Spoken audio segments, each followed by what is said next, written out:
اسرائیل کے قیام اور بعد از آن مسلمانوں کے ہاتھوں نیست و نابود ہونے کی خبر موجود ہے۔ یہ تو ایسا مسئلہ ہے، آپ فرماتے ہیں اسرائیل کے سلسلے میں کہ پہلے سے یہ بتایا کہ میں نے پہلے سے لکھ دیا تھا کہ اسرائیل قائم ہوگا، تو تفسیر کبیر اٹھا کر دیکھ لو، اس میں لکھا ہوا ہے، لیکن فرمایا کہ یہ بھی لکھا ہوا ہے اس میں کہ اسرائیل پھر مٹے گا بھی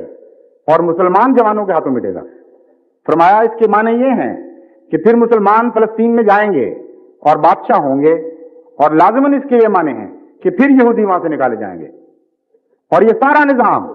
جس کو یو این او کی مدد سے اور امریکہ کی مدد سے قائم کیا جا رہا ہے، اللہ تعالیٰ مسلمانوں کو توفیق دے گا کہ وہ اس کی اینٹ سے اینٹ بجا دیں۔ اللہ تعالیٰ مسلمانوں کو اس کی توفیق دے گا کہ وہ اس کی اینٹ سے اینٹ بجا دیں اور پھر اس جگہ پر لا کر مسلمانوں کو بسائیں۔ دیکھو حدیثوں میں یہ پیشگوئی آتی ہے کہ فلسطین کے علاقہ میں اسلامی لشکر آئے گا۔ پھر فرمایا تو خدا تعالیٰ کے عبادی الصالحون محمد رسول اللہ صلی اللہ علیہ وآلہ وسلم کی امت کے لوگ لازماً اس ملک میں جائیں گے۔ نہ امریکہ کے ایٹم بم کچھ کر سکتے ہیں، نہ ایچ بم کچھ کر سکتے ہیں، یہ خدا کی تقدیر ہے اور یہ تقدیر بہرحال پوری ہو کر رہے گی۔